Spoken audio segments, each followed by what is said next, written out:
Hey guys, this is Joshua Seth, voice of Ty on Digimon, and you're listening to Anime Secrets. All right, how's everyone doing? Welcome back. I see a lot of familiar faces, so it's so nice to see y'all again. Are y'all ready to get started? Yes. Okay, I want y'all to make it a little louder than that. We can do better. Are y'all ready to get started? Yes. Everyone, please welcome Justin Cook. Welcome. Thank you so much for being here. You have that big smile. I love it. We're gonna have a lot of fun, and we have a lot of. I mean, a lot of you have been sitting here for about 2 hours, I think, or so. They were like, "We're gonna get our seats." Look, they're waving. Yep. You know it. So, yeah, thank you so much for joining us. How are you doing? Fine, okay, no complaints here. Yeah. Are y'all, is the mic good? Y'all can hear us? Yeah. Good? Okay. I can be louder. Oh, there you go. So, what has it been like so far? Here in Pasadena, Texas, it's been a fun weekend-long event. Yes, it's been, everybody's so wonderful and nice. You know, I rarely ever get to see the towns that I'm in, but and I don't like to judge towns by convention centers. That seems strange. But I do judge towns by the people I meet, and I gotta say, Pasadena's got some good folks in it. Absolutely, that southern hospitality. So let's get started. I like to always just start things with kind of going back in time. Sure. So tell us, where did you grow up, and what were you like as a kid, as a child? I was a bit of a hyperactive kid. My mom stuck me into theater classes pretty early on. I grew up in a little place called Fort Smith, Arkansas, and that's where I started my acting career. Yeah. So Fort at Smith what Little moment? Theater. Yeah, would you say that's the moment that you got bitten by the acting Play bug? pretend bug, yes. Yeah. So how was that? Was there like a defining moment where you were like, you know what, this is something that I would love to do? It was probably at home. It may have been over Christmas or a holiday, but whatever it was, you know what? It was over a holiday. My cousin had put together like a Christmas pageant type thing, and I was in that. And at the end of it, the family applauded, and I thought, you know, I dig that. That's my favorite part there. So what can I do that will get that? So that's where acting came out. And after that, did you do any studying, or you kind of just started applying, I auditioning? auditioned and whatnot as a kid, and then in high school I was in the theater program. In college I continued that, and then also added radio into kind of one of the career possible paths. And so I followed radio career for a little bit. Worked in Aspen, Colorado for a while. Arkadelphia, Arkansas, and a few other little towns. And so, yeah, I guess it was radio and acting. Those were kind of the two skill sets that got built up so that by the time an opportunity presented itself at Funimation, I kind of built up those skills to kind of be able to meet it. Yeah, and I guess was there a moment where you were like, man, I can use my voice. This is something that I can do. I don't know that that ever occurred to me, quite frankly. I did music and bands and things like that, so everything that I've kind of gravitated towards has been very performance-oriented. I love that. And also, we'll be doing a Q&A with the awesome people here, so feel free to start lining up. We're going to have you kind of just stand right here in this little corner here, so you can ask questions away. So when it comes to voice acting, what's maybe like a secret ingredient that you've learned or discovered? Because it's not easy. No, I mean, you know, I think the thing of it is that I've found is that a lot of time people will associate voice acting with a wacky voice, and I don't think that's the way to go. Discover where your own voice is, right? Be comfortable with that. Because most of the great characters that you might get an opportunity to play are probably going to be closer to a more of a natural voice. It's also what feels realistic to people. There are occasionally the wacky voices like a Super Boo or Master Roshi or things like that, but those are kind of rare or few and far between. For the most part, it's just real characters, real voices. I love it. Well, we have our first question. Would you like to go first? Hi. How are you? Good. What is your question?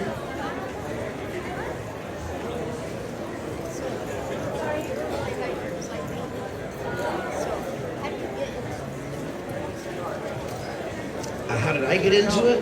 Like I said, I was a bit of a hyperactive kid, and so my mom stuck me into the Fort Smith Children's Theater, and so it was through that I started getting opportunities to audition for the children's theater plays, but then also the community theater plays there, and so that's ultimately how I got into it there. Yeah, thanks, Mom. Oh, you're awesome. Thank you. Thank you so much for the question. Hello again. Justin, I want to say one thing. I told you this before, like one of my favorite voice actors of all time, right there. Thank you, man. And like Yu Yu Hakusho is a big inspiration in my life, but I never got to ask you this question. What was like your favorite arc to do? Because mine's been the arc tournament and Right? Those are definitely two good storylines for sure. It's always tough for me to like pick a favorite part out of the story. Yeah. Like if I like a book, I like the book, right? Yeah, If I like the movie, I like the movie. Yeah. So it's hard for me to say like which one's a favorite. Man. Yeah, it really is, because I'm sitting here right now trying to think like, well, but then the Spirit Detective arc at the beginning, that great fight with Bully's Castle and the stuff that some of the humor that's going on. It's really hard for me to find like just one thing. So yeah, man, I don't know. They're all my favorite. I got you. They really are. Details are mine. Favorites are tough for me, man. Thank you so much, Danny. Hi, what's your name? Hi, my name is Ordana. Nice to meet you. Nice to see you again. Nice to see you again, too. So, question. So, I know you have a hard time picking favorites. I do. Let me make it a little bit easier. We'll see. So, use Carrier Mission, aka Spirit Detective. Yes. Favorite line? Give it to me. A favorite line. I don't know, man. Nothing he says is nice. That's the point. What was it when Kuwabara in Main's Castle asks him something about his spirit gun and how powerful it is because he's super stoked about his spirit sword? Yeah. And Yusuke says it depends on what finger I use. Yeah. I thought that was pretty funny. Oh, I love that. Yeah, good thing. Love that Thank one. you. Thank you so much. Or was it Spirit Goose? Didn't he give that to Kuwabara at the beginning of season 3? Oh yeah. And when you come to events such as these, I mean, look at all, everyone's just so smiley, but what does it feel like to know that everyone is supporting you through your career and just to be in an awesome weekend-long event? When I was young, my mom and dad would take me to church, right? And so you'd have Sunday morning, Sunday night, and Wednesday night church. And they would explain Wednesday night church as being like a refueling station for your faith, right? All right, well, I'm not, that's about as religious as we'll get. This is my refueling station, right, for going back to work tomorrow and putting out more episodes. So for what it's worth to you, if you ever are on Crunchyroll and you're watching English dubs, it's your energy that you're giving me today that's going to be in those dubs tomorrow. So that's what this is.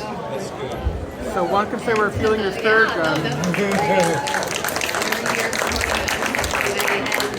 Is there anything that you're working on right now that you can chat with us about? I mean, the thing to tell you guys is, again, check out Crunchyroll. There's 24 or 5 new episodes coming out weekly, and that's what it is I'm working on. Oh, I love that. And throughout your career, what is something that you would say that you've learned about yourself while doing this? Because you've been doing it for a while. Yeah, I don't know. I don't know that I've necessarily learned it. Here's what I've learned. Everything is happening exactly the way it is supposed to be happening. So I don't tend to fight against life, right? Just let it happen and react to it and be cool, man, be cool. And something else too that I love is that you've been like a jack of all trades. You've been producer, director, you've starred in basically the show that you've directed and produced. So what has it been like to do all 3 in one? I don't know. I mean, it's the job, and that's what I'm into. That and being happy, right? So, again, everything's happening exactly the way it's supposed to be happening. So, no, I whatever the job is, whatever the hat is that I need to wear, smile and do the best job that I can. People are depending on it. You guys are depending on it to be good. Absolutely. And if you had to choose, I mean, do you have a favorite when it comes to directing, producing, and acting? We did avoid that. No. I really don't. I don't. Everything is my favorite. Like whatever it is that's right now is my favorite. No, and that's such a good answer because we've gotten that question a lot too, where people are asking, how do I get started? Or I'm shy, I get nervous. And what I say a lot is, nerves are good, at least for me, right? I call them good nerves. It means that you care. That's right. I always say that like the minute that I no longer get nervous, I need to find something else to do because, you want to feel excitement. So for you, for someone out there that perhaps hasn't asked, and they do want to get involved with entertainment or with acting or anything in this industry, what's the advice that you could give them? I often, I can only really give advice as to what it is that I've experienced in my life. But I gotta tell you, man, theater is such a great practice tool. And the reason why is because when you're in the business of acting, the job is auditioning, right? Yeah. It's like the vacation is getting the job, right? So don't give up. That's a big one. If you do feel nervous, keep auditioning, right? The more you do it, the more you'll get used to that feeling. And I think that's kind of your point there, is you don't want it to go away. You just want to be able to live with it. Yes, know how to control it, like those good nerves. And like I've been doing this for quite a while, but I still do. I'm like preparing, I get nervous. I'm like, oh, here comes our guest. But I always think about that. I'm like, the minute that I don't do that, it won't be good. Right. And as far as for you, with all the auditions that you've done, and I mean, it's hard work in itself, do you have the most memorable one where perhaps you're like, oh my gosh, this is how it went, or I got the job, or one that sticks out? Yeah, that's a rough one. Honestly, most of my auditions, I feel like I go in and black out and then leave. So I don't know really how it goes. I don't know. I think part of in my head, where I don't pick favorites, I don't have all that kind of thing, I tend to also, I guess, in an auditioning type scenario, that is such a high pressure moment, and I go in with zero expectation, right? I don't want the part, I don't not want the part, I'm just there to audition, right? But it's only afterwards, whenever they come up and say, hey, would you like to play this character, or we would like you to play this character, that's when I'll start investing in the character. If I do that beforehand, that screws me up. It's a recipe for yeah, it really is. Yeah, so I am completely uninvested at the audition phase. I mean, I'll throw everything I got at it, but I'm not invested in, I've got to do this. I have to be this character, because that seems to me to be the best way to ensure it doesn't happen. Right, you jinx yourself, sort of. Has there been a moment where you perhaps forgot that you auditioned for a part and they came back to you months later? I don't know if it's so much as that, but a lot of times what will happen is a director will use a previous audition and then say, hey, we like what you did for this audition, can we put that on this character? Kind of thing. Oh, I love that. And now that you're in Texas, Pasadena, we're close to Houston, Yep. Do you have anything that you perhaps love to do when you're here in Texas? Last Concert Cafe. Oh! How about that Look for at insider's that. knowledge? Yes. Last that's Concert a good Cafe one. is probably one of my favorite places. They make a mean guacamole soft taco. Also great shows there. I used to be in a band years back, and we played at the last concert quite regularly. What's the other one here? Fitzgerald's? Yeah. Is that still around? Yeah, they're still around. Whoa. Yeah. So good. Oh, so you did band. So you were in the band. Yeah. So what would you say your style was, like music style? Kind of like Grateful Dead, Allman Brothers. It was all original music kind of stuff. Yeah. Well, you're awesome. I want to make sure that no one here has more questions. Oh, yeah. See, I could feel it. Can I ask you a question? Since you were like in a band, what was it like doing Mongolian Chaska, aka Beck? What was that like for you? Kind of like looking in a mirror. All of the insults in that show came, I don't know about all of them, a lot of them though, came from names we were calling each other on the road. Jerry, who plays Tyra in that series, was the bass player for the band. Matter of fact, Jerry and I have been going to high school together. We've been friends since 1990, so it's a hot second.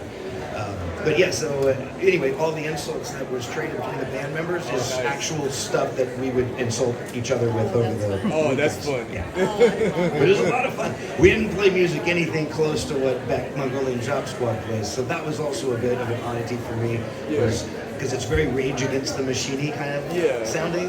and that's not usually a music style I dig. So it's certainly an acting performance, Yeah, that's for for sure. sure. But I love that. I love that show. We have a question. Yes. What is the strangest thing you ever saw? Strangest thing you've ever signed. Oh, the strangest thing I've ever signed. You know, and a few have happened this weekend, but it's always weird to sign someone's like arm and then they get that tattooed on them. I'm not gonna say it's like ooh, don't do that. I'm just like, wow, that's a lot of commitment. So that's Do probably. they tell you beforehand? They do. so Well, you can sometimes do, they like, do. the So, night- yeah. So I make sure it's as good as I can make it. There have been a few times where that hasn't been the case. They come back and I'm like, if you'd have told me you were getting it tattooed, I would have taken more time with it. So I always am trying to be very careful.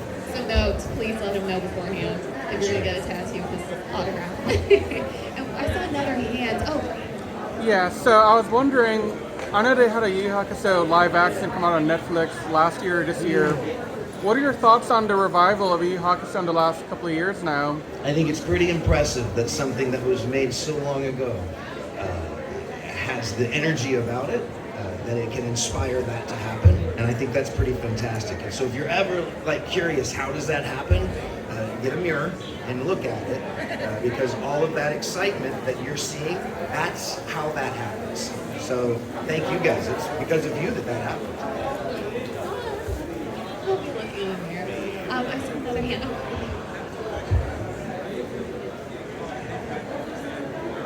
What? What? Say it louder. You gotta say what you think.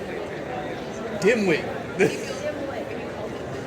Oh. By Linda. So Yeah, it's hard because like I like to think of myself as being nice. It was funny. We did a con together not too long ago, and she was like, "You have to start calling me old hag." And I'm like, yeah. "What?" So I think that Linda is working on me for that, right? And I think that's why she writes Dimwit on it. She texts me at Christmas time and says, "Happy holidays, Dimwit." Yeah. Oh, and you had another one.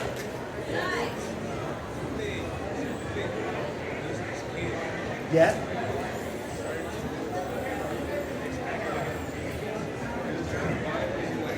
Can somebody tell me what he said? Eustace Kid, I got that. Yeah, have you started voice acting already for the next part? I don't know. We'll have to find out. NDA! Little coy answer there, huh? NDAs, serious answer.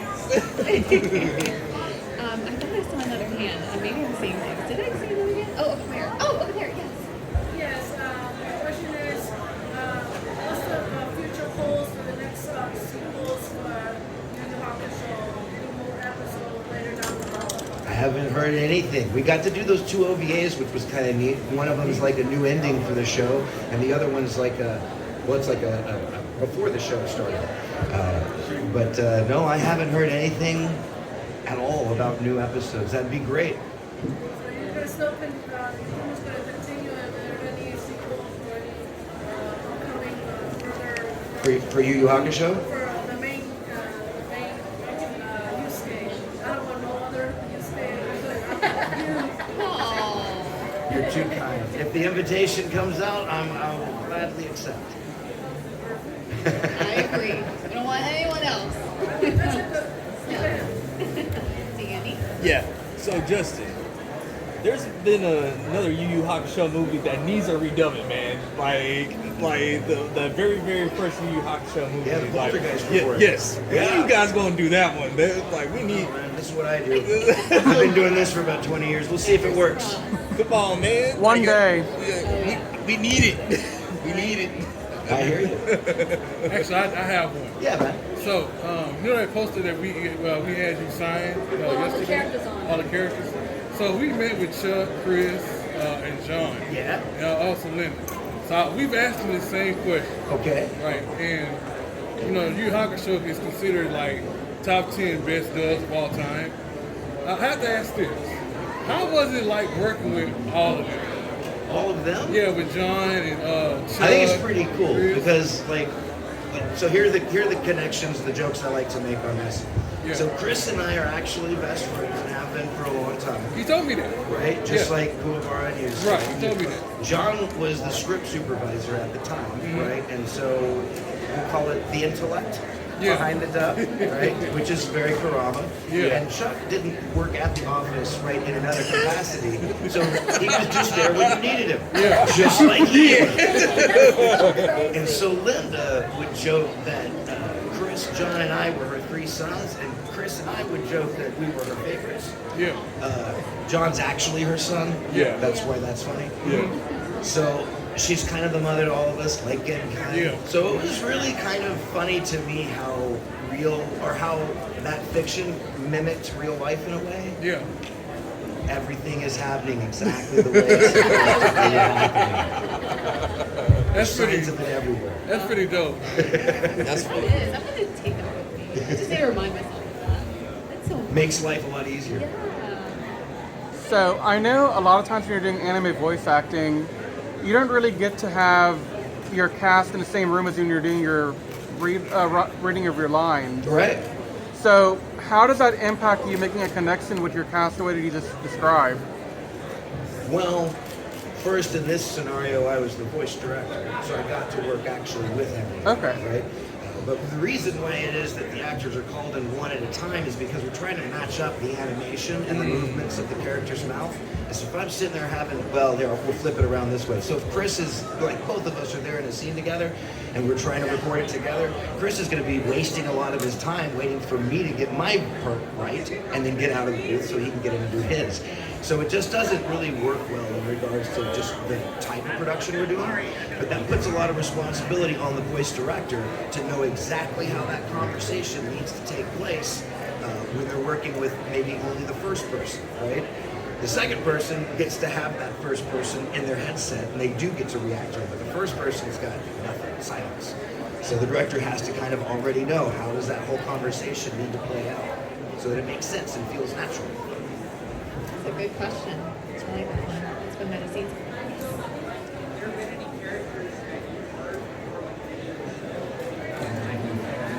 No. No. People will also ask, like, is there a show that's already been dubbed that you wished you were in or that you could be in? But here's the thing, man. I am genuinely such a fan of dubs and what's being made out there. Like, Bebop is probably one of my favorite shows ever, right? Yeah. Straight up. I would not want to replace any single voice anywhere, even if it was me that was getting to be in it instead. Because what is there is magic. I wouldn't want to replace any of that. That's Good okay. answer. I know. He knows that answer. Exactly. It just makes sense. This is a quick question. Thank you. Are you someone else? Oh, yes. So, what's like the strangest thing you've done? Like, for example, Bryce Pappendra, he bit his hand in Attack on Titan when. Oh, right, yeah. So, like, have you done anything like that? I mean, yeah, probably. I haven't bitten my hand. I passed out once with Super Boo, like he's yelling, and then his mouth is like really big. I'm like getting like 100%, and then the next scene in the animation, his jaw drops loud, like so, like the scream needs to get even bigger. And I'm like, I'm already at 100. So I go bigger, and we hit the end of that file, and the guy stopped, and I just tumbled to the floor of the booth. Bevins, the engineer at the time, goes, "You okay?" Yeah, give me a second. Wow. But yeah, stuff like that, or like if you're needing to, I guess I've done a line. I think it was underwater, and so I drank a little bit of water and talked to it like that. So I mean, there are weird little things that happen to try to emulate whatever is happening on screen, but I don't know. It's not always that. I guess sometimes it feels weird, I suppose. Here, let me try this again. It's not weird to me biting your hand to like help deliver an emotion or get something to that effect. But that's, I guess here's the thing. I'm surrounded with so much weirdness, it doesn't seem weird anymore. Behind the scenes, inside scoop. Danny. Yeah. So I already asked like Kyle and them this question, but like I'll re-ask you this one. Like since you are still part of the Dragon Ball family, how did you feel when Akira Toriyama passed away? Oh man, it's tough. It's tough. It's tough to lose anybody, right? So that's sad. Yeah. As I have gotten older now and zeroing in on older age, a lot of the folks that I grew up listening to, music-wise, actors, things like that, they start to leave us. Yeah. So, but here's what's amazing about folks like Akira and any other artist that's out there. They've left us a legacy of entertainment to devour, right? And to have that be a part of our lives. And so I can't think of a better way to leave the planet than with the kind of magic he left us with. Good question. Absolutely. Any more? Oh, yes. You said that for like a drowning scene, you would freeze. Yeah.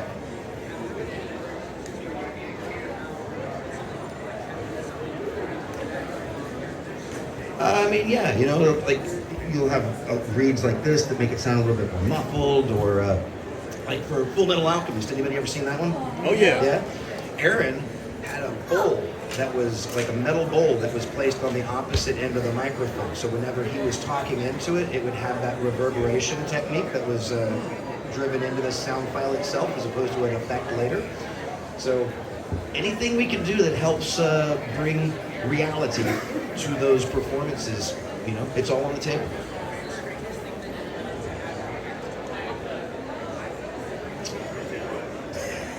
I don't know, man. I don't know. Honestly, I don't know that any of them have felt that strange, right? It's just little things like maybe sticking a pencil in your mouth or whatever, just those little things to help bring out whatever it is on screen that's happening, again, just to try to make it feel real. It's hard for me to think of what's weird. Yeah. What's weird? We have one question. So what's the hardest project or like maybe a part of the project you had to do? Because I know you said that you pushed yourself to the limit where you passed out. Yeah. Is there something else that's pushed your limits, maybe like your range-wise or talent-wise, something that's pushed you hard? I don't know. I dig working hard. Like that feels good at the end of the day or at the end of a project.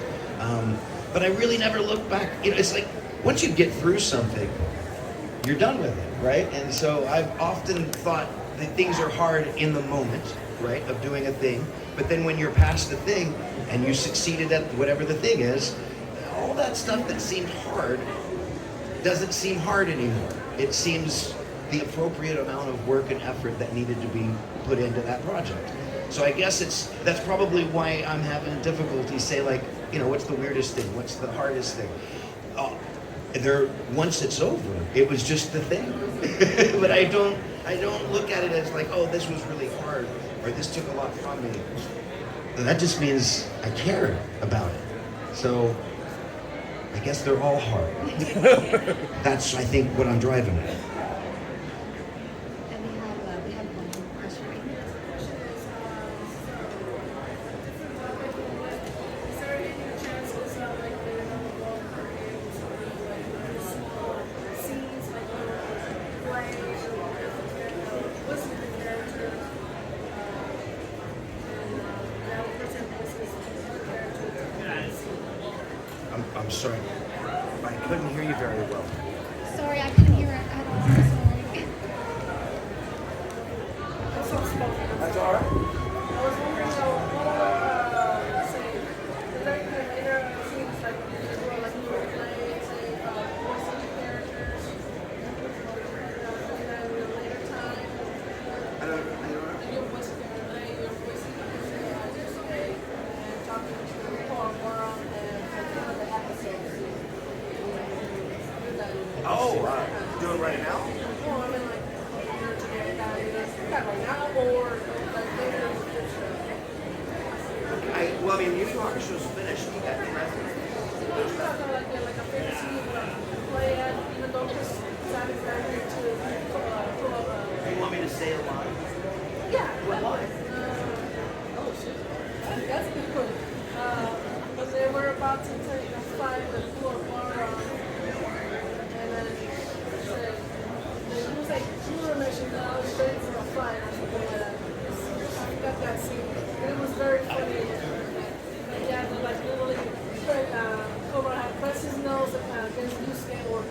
about pressing as he skates down. This wasn't for me.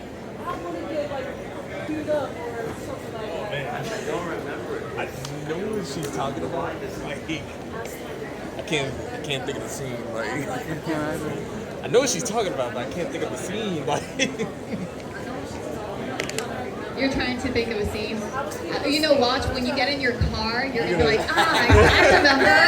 I gotta go find Justin now. You'll remember. Okay, we have one question right here. Yeah, I was wondering, oftentimes when people have made it into the industry like this, they often had influences that kind of shaped their style or something. Who was you influenced by in voice work when you were young? Scatman Carruthers. Oh, good. Favorite Real voice good. actor of all time. Love. Hong Kong Phooey, Jazz. oh yeah, Anybody seen, what is it, Show by Rock? Yeah. I got to do the voice for Grateful King and nice. Strawberry Heart Guitar, and that is ultimately, that's just me doing my impersonation of Scatman. That's what that is. that's what's I love up. how you knew that answer. You're like, yep, that's like- the one. That's dope. Yes. What? Yes, Fruits Basket. Same. What do you think, you're God or something?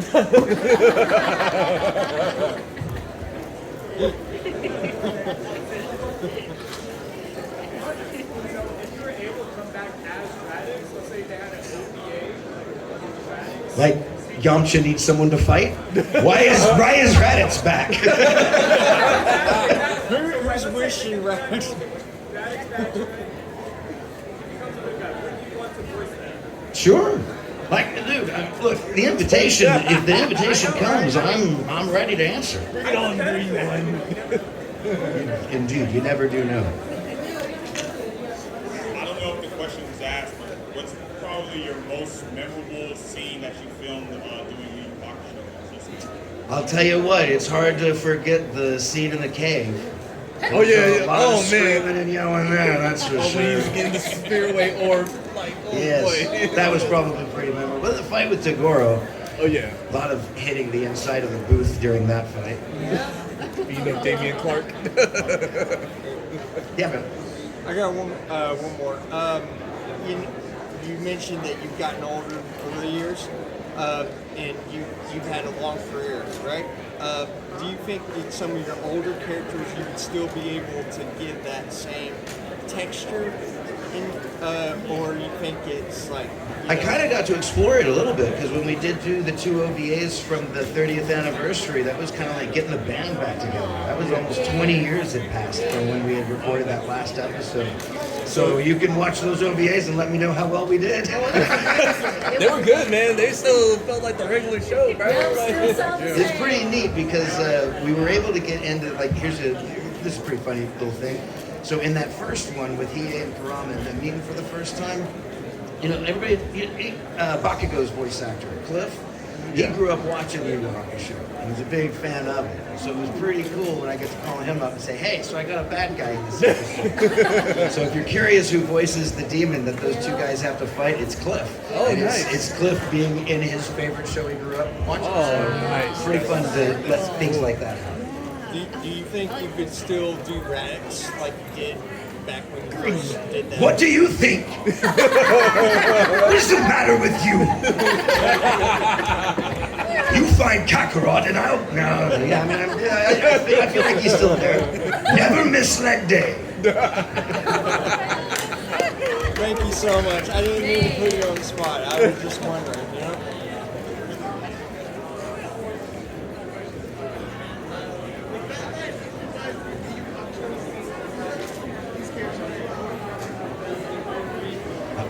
I didn't exactly hear your question, but I think I think I got you though. You asked if something was improvised in Yu Yu Hakusho. The answer to that, I don't know what the rest of your question was, but the answer is no.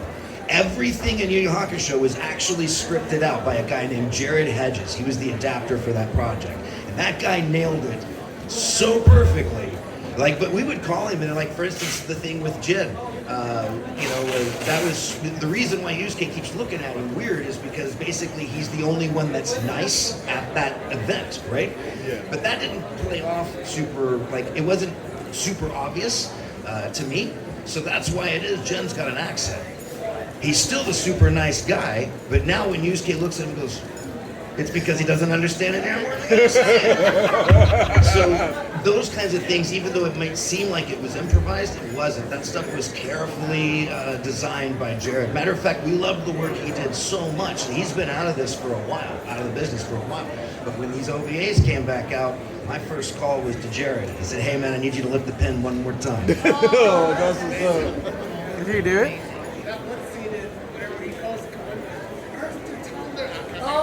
Earth the Tyler That was in the script, man.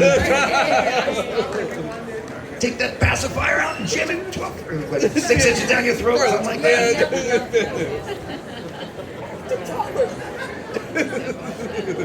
Y'all are awesome. Do you have any more questions? I feel like So, I know your voice is your instrument. What does aftercare look like for you? Because your voice it's hard. That's a lot of hard straining. that's a really good question. Yeah, I am not the example to follow. I've been in rock bands since I was in the 7th grade, and we never had microphones or a PA system, so I've been screaming over drummers and guitar players pretty much my whole life. And that's elk, I guess. You hear my voice, it sounds like I may have gargled with like rocks and gravel as a kid. I don't know, this is just what I got. So we'll continue to abuse it until it goes away. One more question. Alrighty, Danny. So, Justin, like when you guys were doing the Chapter Black episode where like Ryzen took over Yusuke's body, how did you feel that Chris was your dad at that time? I cast him.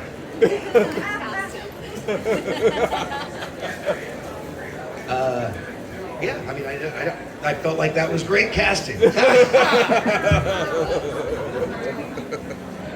He just has an intimidating voice, and we hadn't used that particular tone of his voice in the show. Oh, okay. And so it felt like a great place to be able to utilize it. Also, Kuwabara is not in that season. Yeah. So there wasn't going to be a lot of crossover between those two voices matching with each other. So. Okay. Yeah. That's what's up. Yeah. Yes.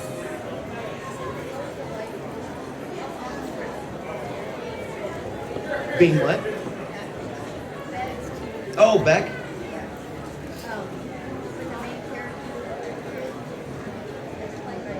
Yeah.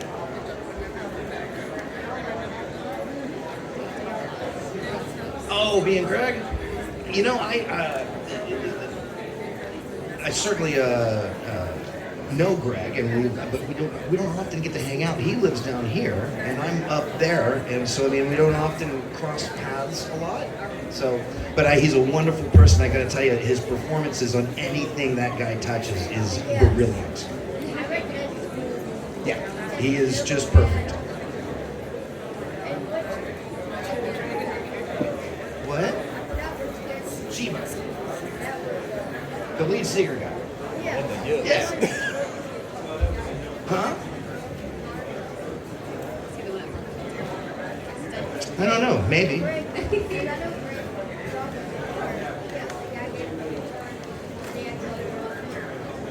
don't know. I'd have to watch it again.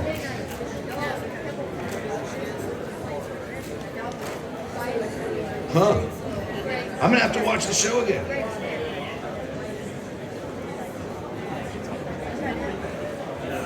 So I think we have time for one more question. I remember the. You remember? She remembers. She's not in the car, and she remembered. Yeah? She remembered. She remembered. There was a scene where Genka was massive stressing Yusuke out, and he was screaming that he didn't want to listen to her. And Okay. Yellow is screamed up top of the phone when he cried out. He was balancing on that little spike. Oh, right. Okay. That's the part I would like to hear. Good job. And so what was his line? He said, I didn't want to listen to you and go over stressing time. I didn't want to listen. What? I didn't want to listen to you and over stressing. I didn't want to listen to you. Get kind. Yeah. That's the trouble with the actors, right? You know, once we say the line, we kind of forget. Yeah. So, So you remember square times, you remember Any episodes. well, thank you for finding it. Okay, anyone that did not ask a question that I don't want y'all to leave and be like, dang it, I should have asked. What would you say the starting steps to voice acting are? Acting, right? And for me, it was theater work, right? That was the first step for me. The thing with voice acting is as soon as you start voice acting, you get a drop about 75% of all your acting tools, right? Because you don't have your body to utilize, all that kind of thing. So that's, for me, I have to know all of that stuff because now I got to figure out how to take that 75% of the tools that are gone and put it into the 25 that's left. So that's why it is I suggest theater work because man, it just exercises every acting bone you've got, and that to me gave me a lot of the knowledge and tools to be able to move into the voice acting and have convincing performances. Break a leg, man. Yeah. All right, Justin Cook, thank you so much. Thank you. Thank you.